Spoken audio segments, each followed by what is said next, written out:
Hey, nobody's out there, right? Nobody should watch this. I'm just doing my little workout stuff. I want to learn a new jujitsu move, and then I want to work out. So, in case you're watching this, you shouldn't watch this. I'm just making the video to get myself to do stuff, but like it's nothing to. It's just working out. All right, so new jujitsu move. So what new jujitsu move do I want to learn? Well, let's see. Jiu-jitsu move. So I want to learn these two moves. I'm just going to break them into 5 parts. So one of them is this thing called the lasso tripod chop sweep. What is that?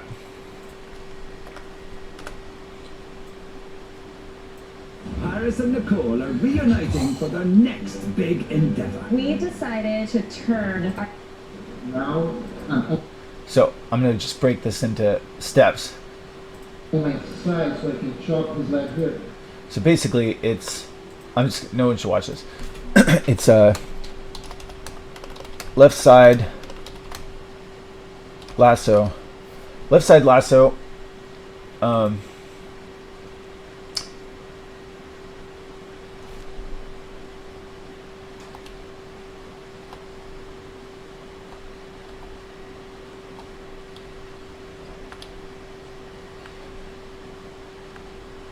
Left side lasso, right hand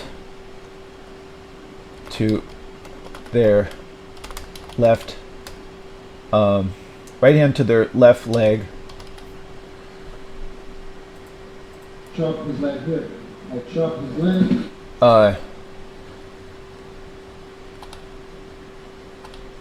Left foot on their hip. Left foot on their hip. Left lasso foot on their hip. Right leg chop their right heel back hard.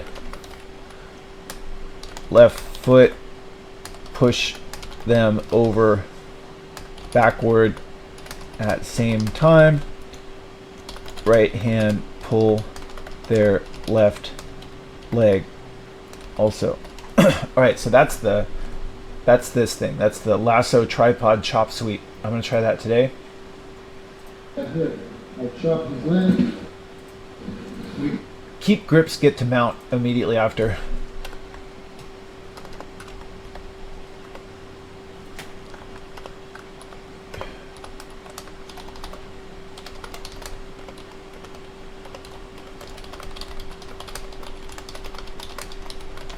Alright, so that's one thing I'm going to try today. Another thing I'm going to try today is this thing called it's a one-leg Tomo Nage.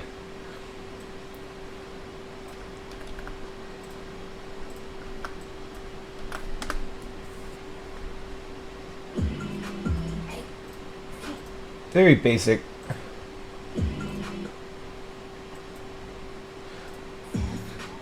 So he basically gets a lasso.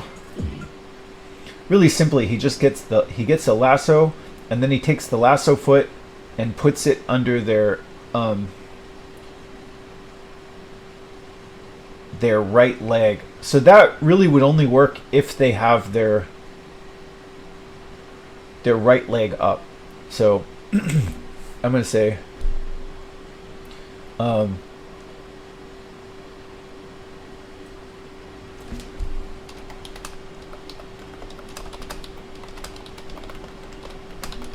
so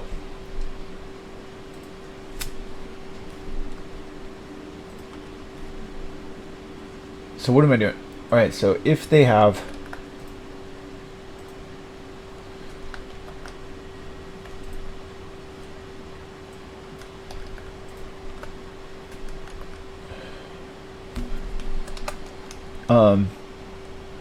if they have their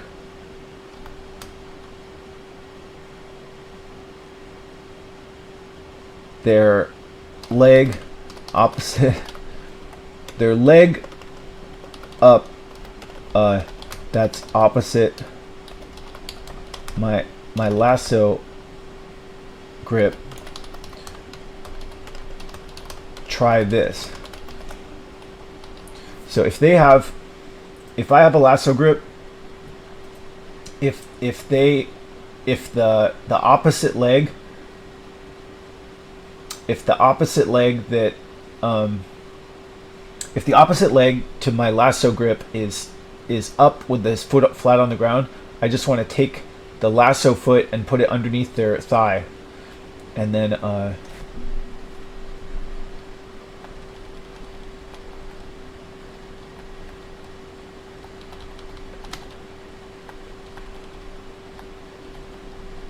want to put the other foot flat on the ground. So this would probably also work if they were standing. We'll just say left side lasso, right hand sleeve.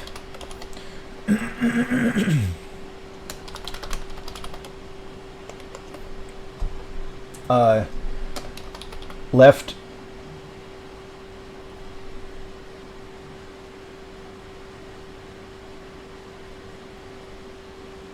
what am I doing?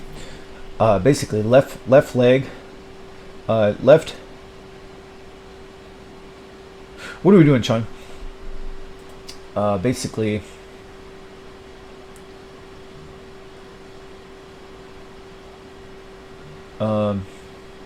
I think we can make this really simple. It's basically left lasso foot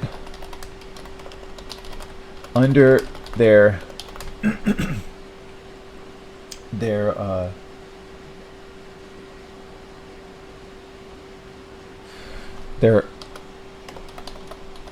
opposite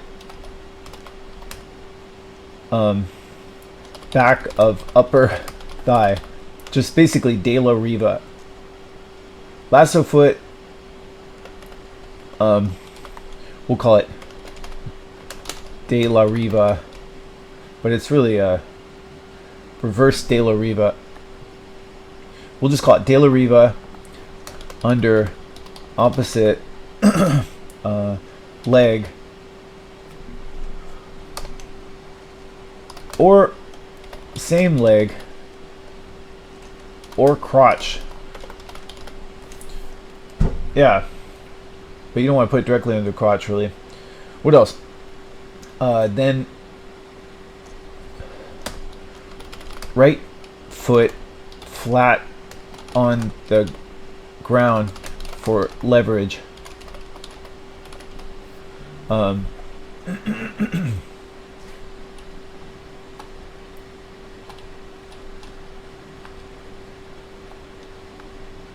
Get your hips under theirs.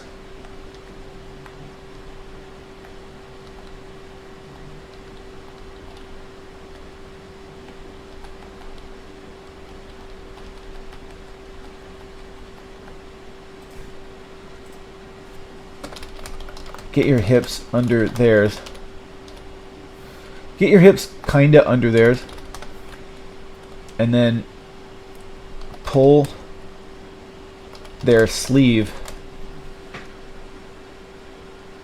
close, like close to your shoulder.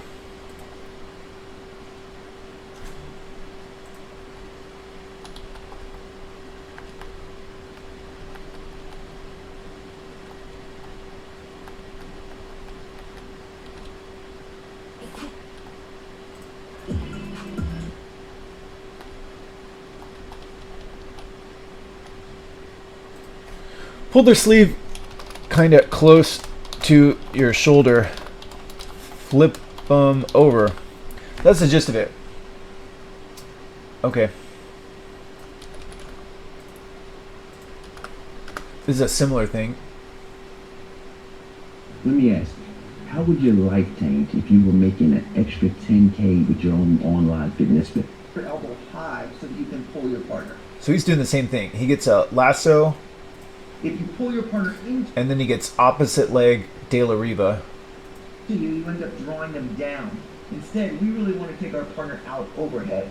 So we're going to pull with this elbow, and then we're going to use our left. That's the gist of it is lasso grip, opposite side de la Riva.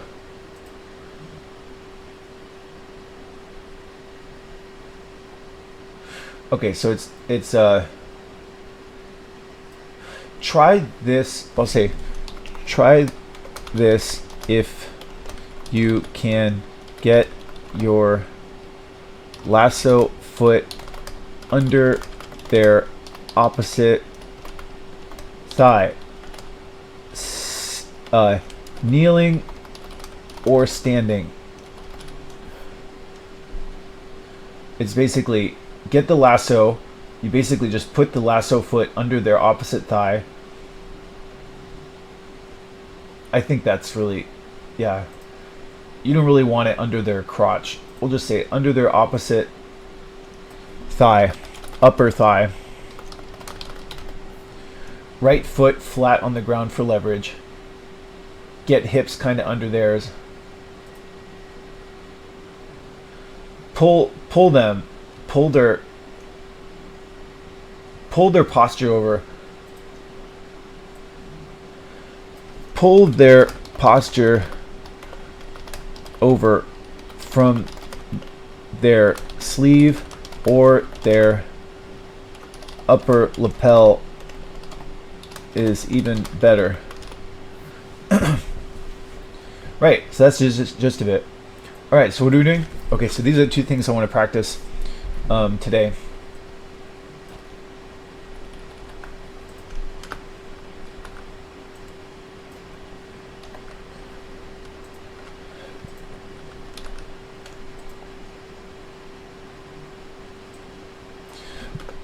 All right, so what are we doing? Let's drill these. All right, nobody's watching, right? I just want to drill these in my brain. All right, so lasso tripod sweep. What's lasso tripod sweep? Basically, left side lasso, right leg, right hand sleeve. Then what? Then I want to take my right hand and I want to grab it to their left leg if I can. Once I get a hold of their left leg, I want to take my right leg and put it behind their right heel. I also want to take my left foot and put it on their hip. And then I want to chop the back of their right heel, push over their hip with my left foot, and pull their leg out at the same time. Basically a tripod sweep. All right, so what is that again? Basically, left side lasso, right hand sleeve. I want to turn 90 degrees, try to grab their right pant leg. I want to take my left foot, I want to put it on their hip.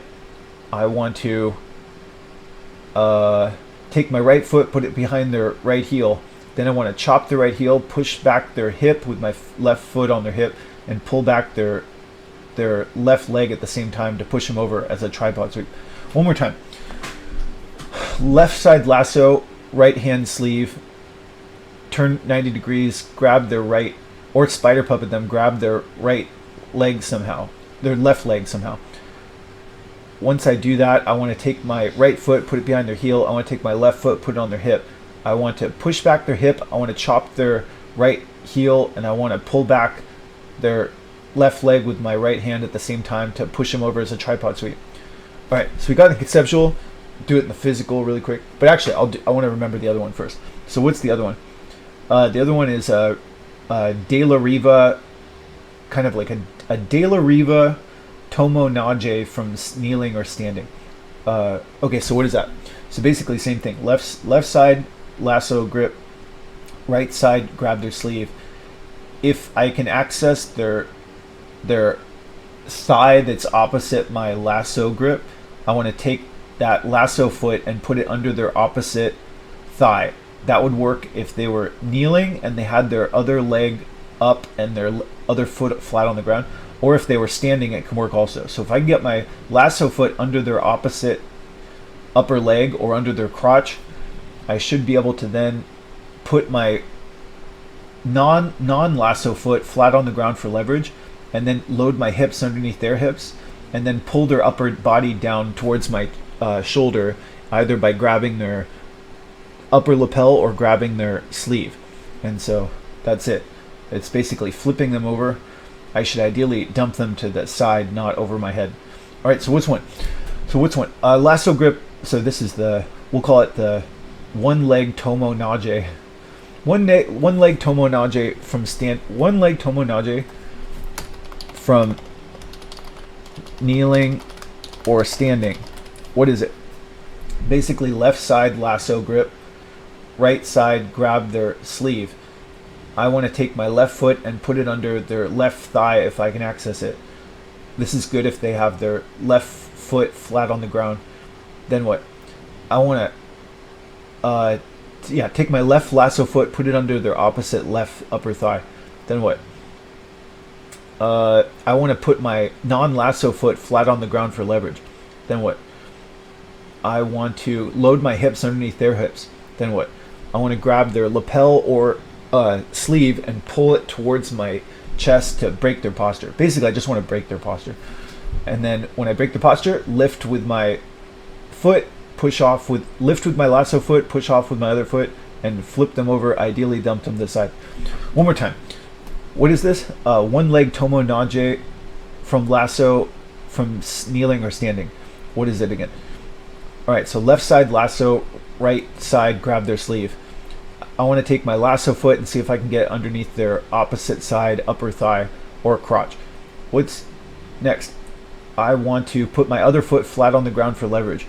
What's next? I want to load my hips underneath their hips. What's next? I want to break their posture by grabbing their upper lapel or their hand and pulling it over and flipping them over, but dumping them aside.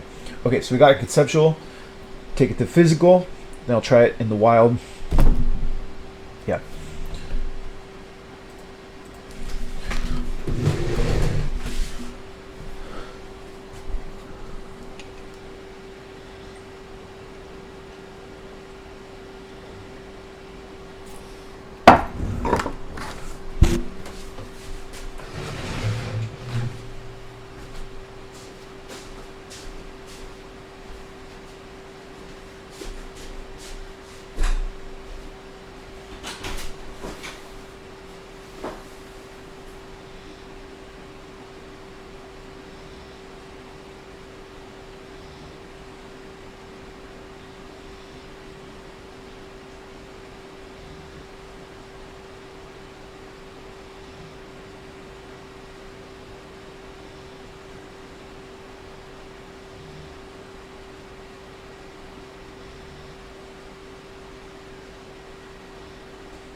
Going to be the chop sweep. All right, so I'm going to get left side lasso, left side lasso, other side sleeve. I want to get 90 degrees, grab their leg, and possibly spider puppet them if I can't grab the leg. I want to put my other foot behind here, I want to take this foot, put it on their hip, lasso foot, put it on their hip, and then I want to chop and pull at the same time. Chop, pull, drive them over.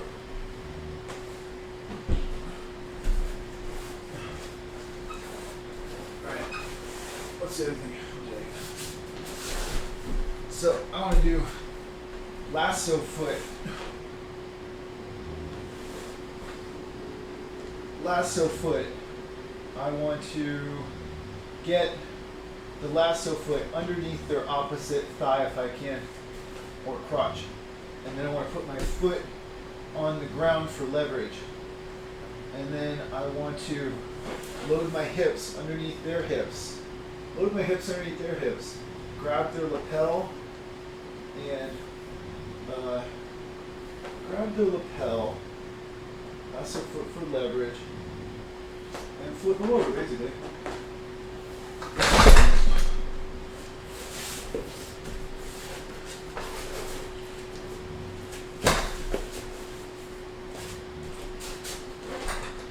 Alright, I want to lasso grip. Lasso grip. Then what? I want to grab their foot. Once I grab their foot, chop their leg, get the lasso foot on their hip, tip them over, get them out.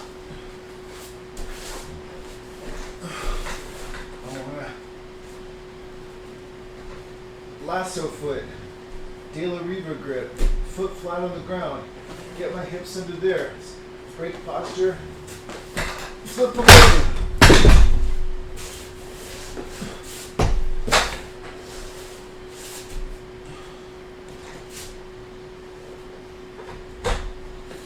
Alright, that's good, that's good. I gotta fix my little dip thing.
Lasso, grip their leg, chop, chop.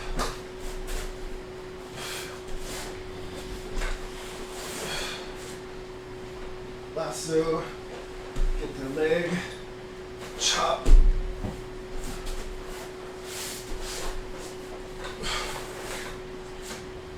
Lasso, get their leg, chop. Alright. Lasso, get the leg, chop, chop. Alright.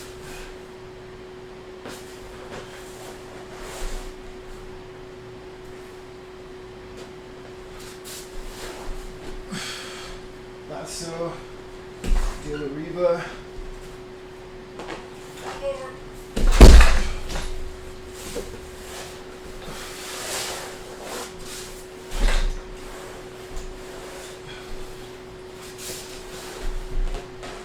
Lasso, De La Riva.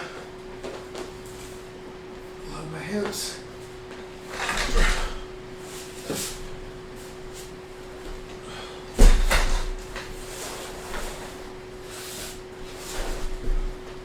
Lasso, De La Riva, leverage. Pull them over.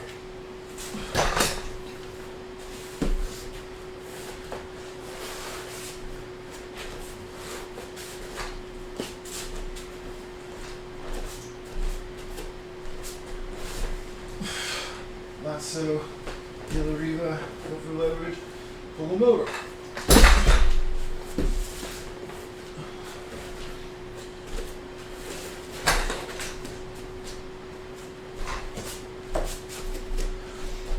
Lasso, De La Riva, go for leverage, pull them over.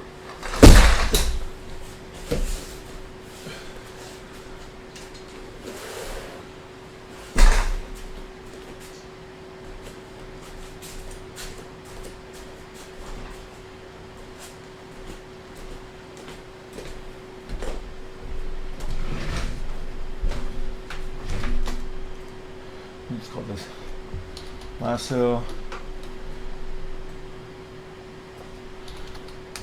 De La Riva, foot for leverage,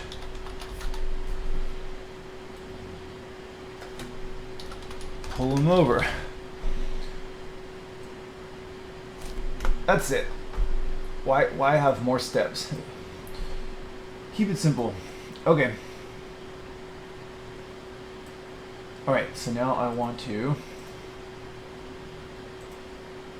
work out.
Nobody's out there, right? Good. Boy, it's hard for me to just deal with reality. Like, if I watch that stuff, if I watch my acting thing, I always have the people that in my acting thing, they're looming in my mind. And it's weird. It's like, it's really hard when I meditate to just be like, this is all that's happening. The visuals, my sights and sounds, that's the only thing that's actually happening. And all of that other buzzing stuff of the stuff I saw on the internet, the song that was on the internet, that's still like looming in my mind. So there's 2 questions I have. Actually, I have 3 questions.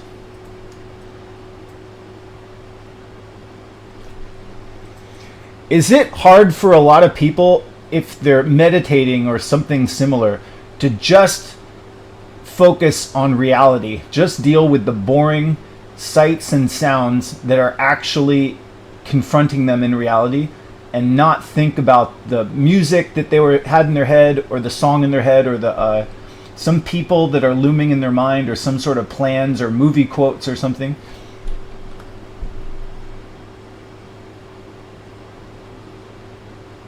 Yes, it's incredibly common. And does 10 minutes of meditation a day make you better at that?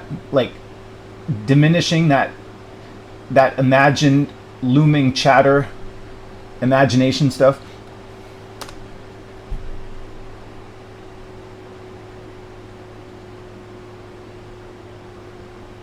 yes, Have psychologists determined for sure that can be like good for your like reduction of anxiety and just feeling good throughout the day?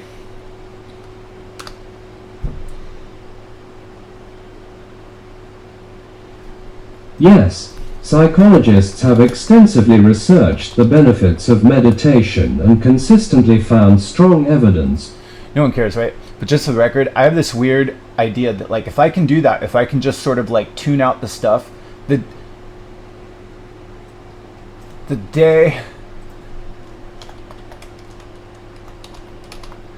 day has flavor. I don't know quite how to explain that, but my limited experience with meditation, if I can like take 10 minutes and just get rid of all the chatter and all the people looming in my mind and all the plans and all the music in my head, eventually I'm like, oh, like the day, this sounds ridiculous, but it feels like the day by itself has some like pure flavor, like water. Like if I eliminate all the like soda water and all the fructose corn syrup and stuff from the internet stuff that's going into my ears, if I just taste like pure water sensory information, it feels like, oh, like the day has like flavor.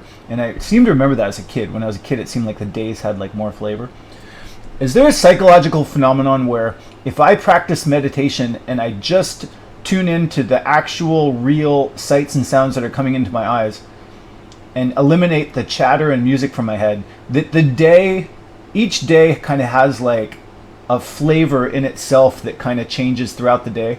Just the way the sky looks and the way I feel at that time that's unique for that day. The day kind of has like unique flavors. Is that a phenomenon? Yes or no? Yeah. Yes. Anyway, I noticed that. I like that. Maybe it's some superstitious thing, but it says that's a thing. All right, so that's it.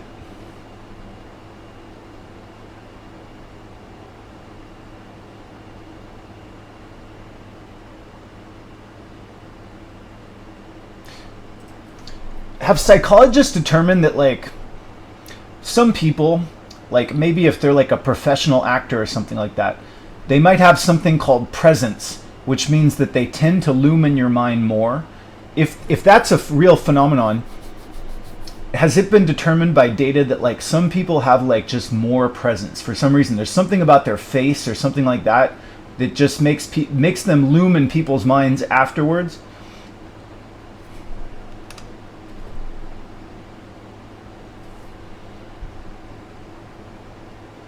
Yes. Is that like a measurable phenomenon? Like, have they done tests where they found out that if they have like 10 people or something like that, there's likely, if they poll different people anonymously, anonymous polls say, I remember that one person's face like for a long period of time afterward. Is presence somewhat like measurable like that?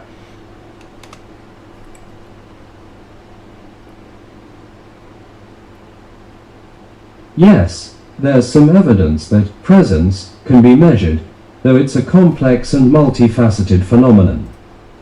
Do you think do you think that people or actors who have presence probably know they have presence? Like they've probably been told that? If it's a measurable thing that like comes up with different people who haven't heard that that person has presence. If they've been told that, that must mean. And if somebody says they have presence, that means they're kind of memorable people, or they loom in people's minds somehow. Sometimes afterward, is that true?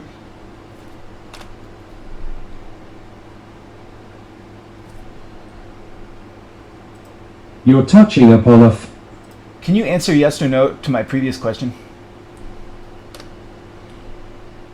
Yes. Alright, so just for the record, I do this little acting thing. I noticed that this guy who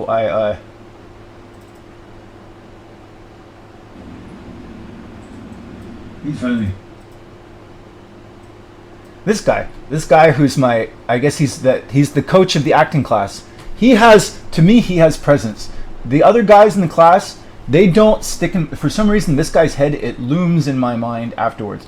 It's not like a big deal. I'm not like obsessive or something like that. Just a little. It's kind of like when I watch this thing afterwards, he's still in my head. It's like I can't get the guy's head out of my face, or face out of my head. Now, if I do meditation, that sort of goes away, and then if I do Simon, that goes away. And so, what's my point? Just that's like a little trick. That's one reason I don't socialize is because certain people, they tend to loom in my mind afterwards. But if I play Simon, or if I if I do math in my head or something like that, where I take my attention to something else, or if I do meditation, that sort of goes away. I sort of get like a grip back on my brain. And so meditation seems like a good way to sort of like clear out the people that are looming in my mind, or the internet hubbub. And so, what's the point? I really need that. I think they say that like that phenomenon of somebody looming in my mind, that's a symptom of like social anxiety, right?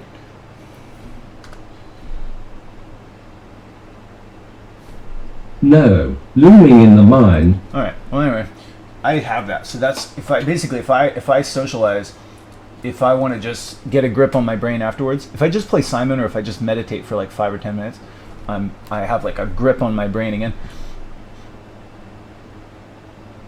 But I get kind of like jostled by people. Anyway, okay, so what am I doing?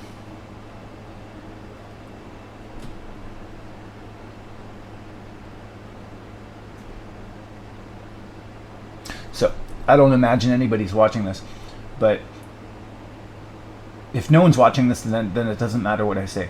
But if somebody's watching this, if my face is ever looming in your mind after watching this, just play Simon, or if you just play Simon, or if you meditate for 5 minutes and just push people out of your mind for like a minute, it kind of goes away. That's what I do. Is I play Simon. If I saw somebody and I'm like, there's all this like internet hubbub that I have to sort of like forget, and then if I do Simon or meditation, if I just take my mind on something else, it kind of goes away. But I don't know if most people have that. I definitely have that. I have like, when I do my acting class, that guy, his head is in my fucking brain for like the next like 5 minutes, and I just do Simon, it's gone.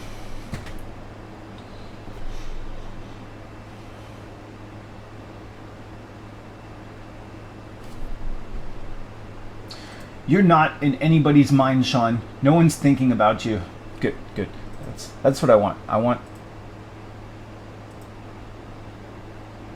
I heard Jordan Peterson say that like a good way to not be self-conscious is to I should think about other people. I shouldn't think about myself. Okay. But I do like to do acting. I want to do some like acting things too. Really? Yeah, I mean I don't want to think about myself.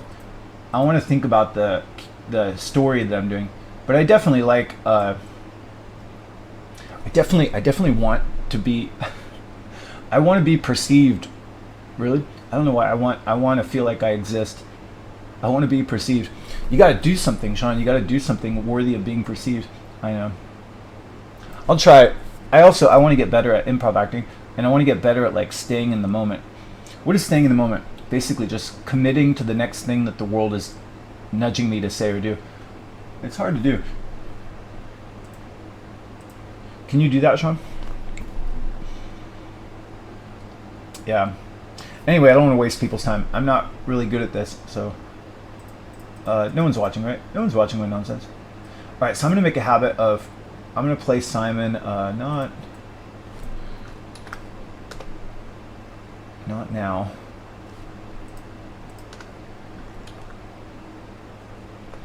No one's out there, right? No one's watching my nonsense.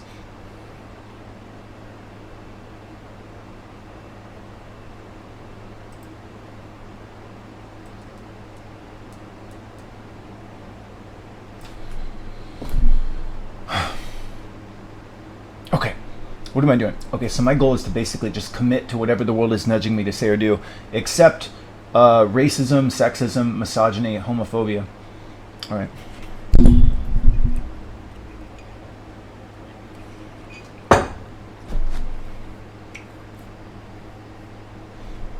Can you do that, Sean? Yeah, I can do that. You know what else? Nobody's listening, right? You know this is another weird phenomenon I notice in improv acting. No one's watching, right? I noticed this thing where when I watch my improv acting, there's this phenomenon where like someone will say like, "Hey Jones," sounds like "Hey Jones," feels like "Hey Jones." Like if somebody says like, or if somebody says like, "Hey Jones," it sounds like "Hey Jones," feels like "Get me that thing." Does that make sense? Like I feel like even though somebody says something, it feels like, I wonder if people can feel the intent behind something people say. And I'm not really sure there's like a science to that. And I don't know how much of that is just my imagination, but I'm kind of interested in that phenomenon. What are you talking about, Sean?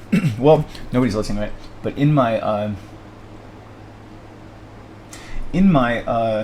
acting class, I'll notice that. In my acting class, I'll notice that like somebody will say like ha ha ha ha. It's like the intent might be like, "Hey, like get away from me," but it might sound like a laugh. But it's kind of like everyone feels like, "Whoa!" Like that was like sounds like you were laughing, felt like you were self-conscious. Can you substantiate that?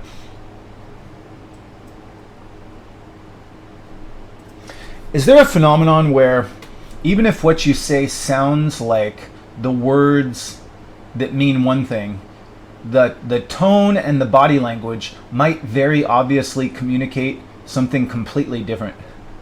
And is that like just really and if it communicates something completely different, oftentimes is that thing that's completely different really clear to multiple people? Like you might say "Hi Jones," but the manner and tone in which you said it felt like you were really self-conscious or wanted them to go away or something like that.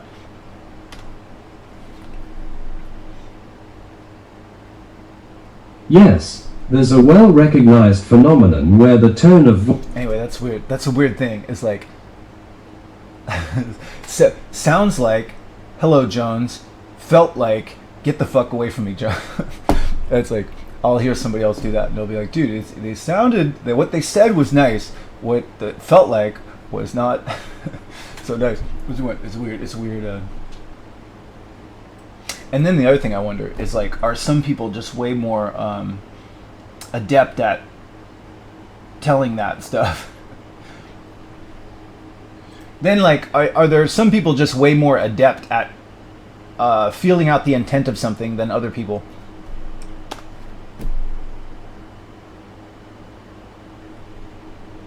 Yes. Anyway, these are all things that can make me really neurotic.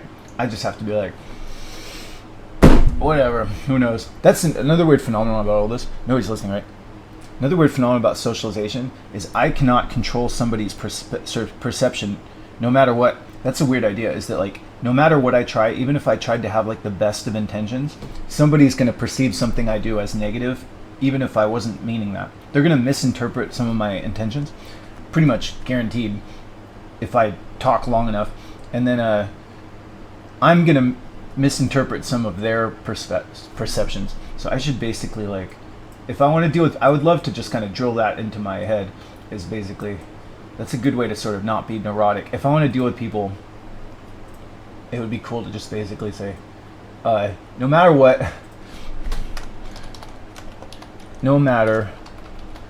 what, someone will misinterpret my intention, I'll misinterpret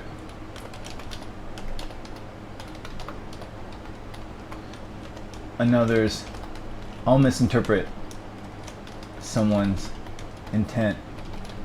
So give benefit doubt.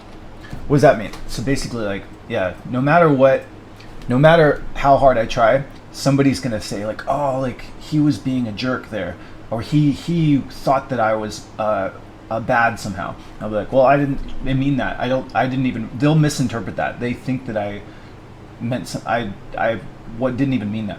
And then same thing reverse. Like, I'm gonna see some guy and be like, oh, he was dissing that other guy, and I'll be like, well, I might be misinterpreting that. And so I want to try to give the benefit of the doubt in their case. Really? Yeah, just basically just assume that, like, they probably didn't mean that. But also, and just be like, I can't control other people's perception.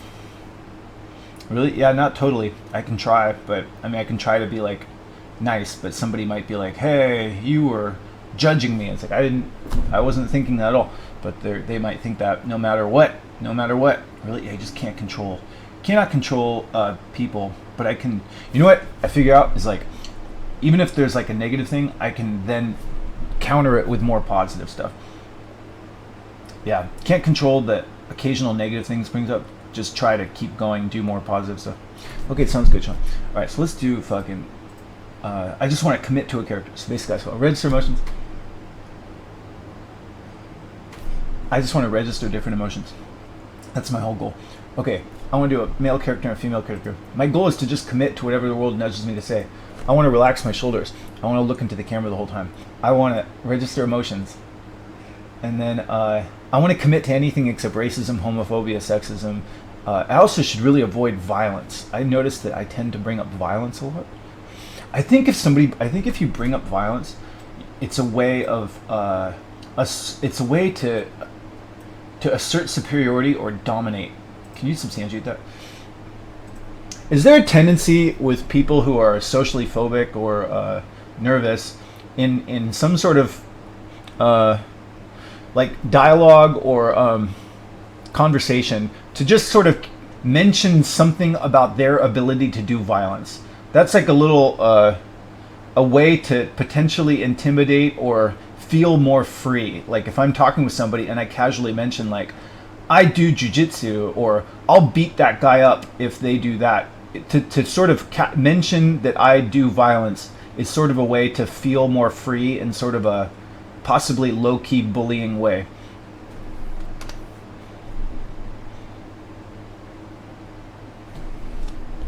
It's possible, but not a universal. I think I'm gonna try to not do that, because I notice I watch my little acting thing, and in pretty much all of my acting scenes, at some point I'll go like, I'm gonna kill that guy, and like that tends to be sort of like, whoa.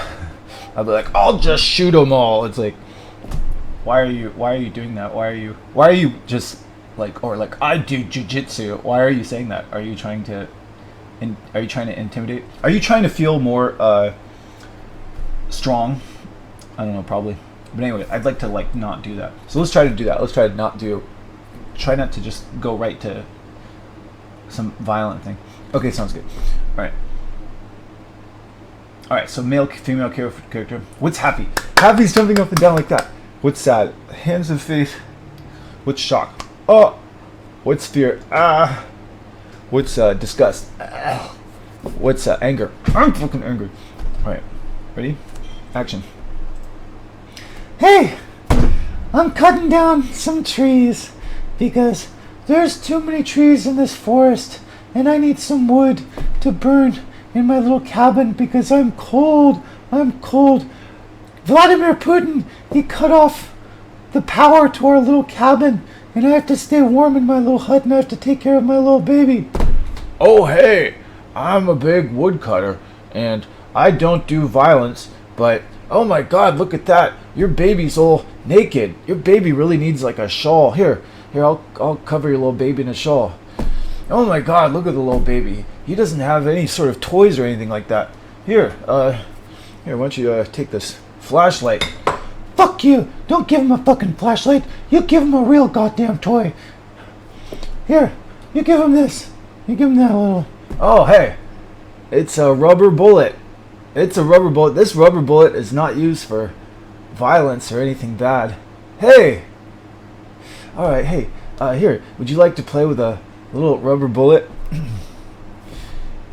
He needs to grow up and become a soldier of some sort. I think Vladimir Putin, he's going to train him to be in the Russian army or something like that.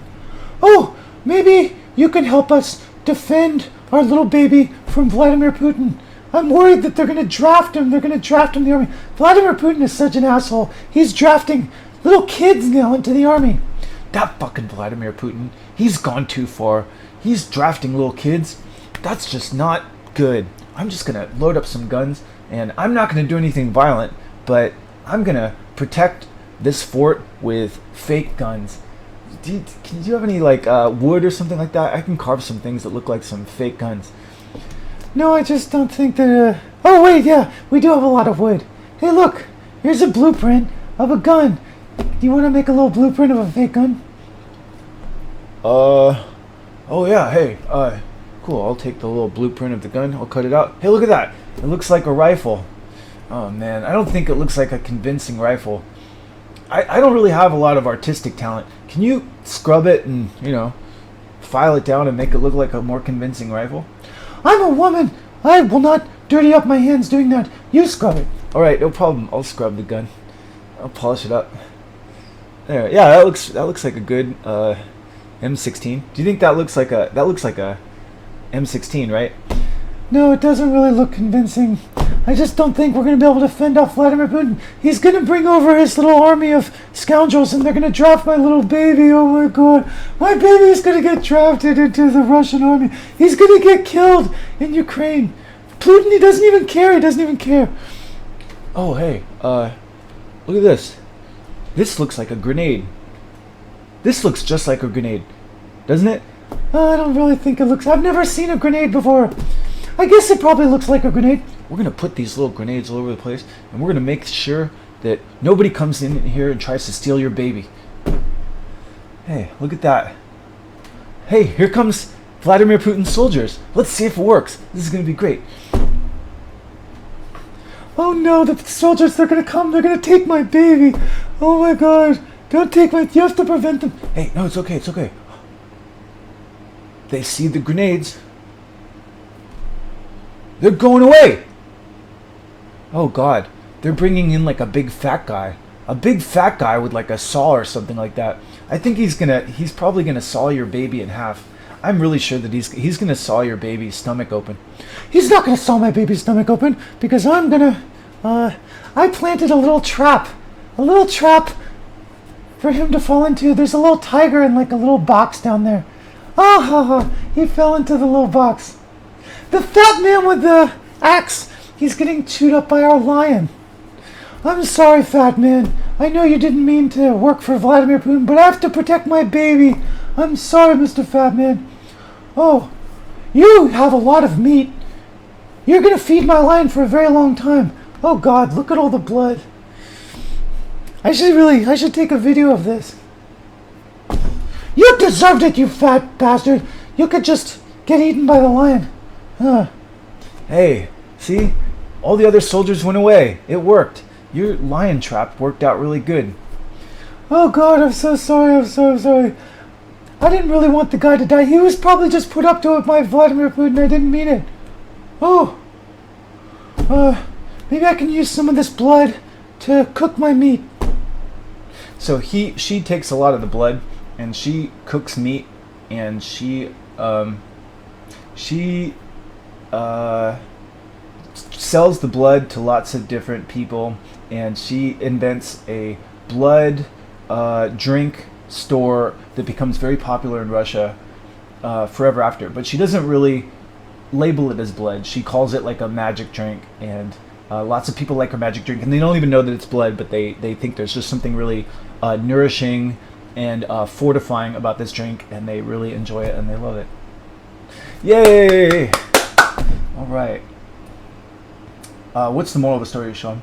The moral of the story is I should not talk about violence. I should also not do fat shaming. Really? Yeah, I'm going to write that down. It's basically commit anything except racism, sexism, ageism, homophobia, fat shaming. Really? Yeah, I don't know.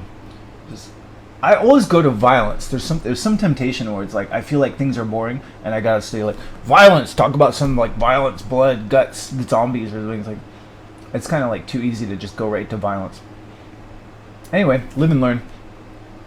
What's the moral of the story? Moral of the story is don't kill people, and hopefully there should be peace. Peace is better than war, and hopefully this Putin war with Ukraine comes to some peaceful resolution.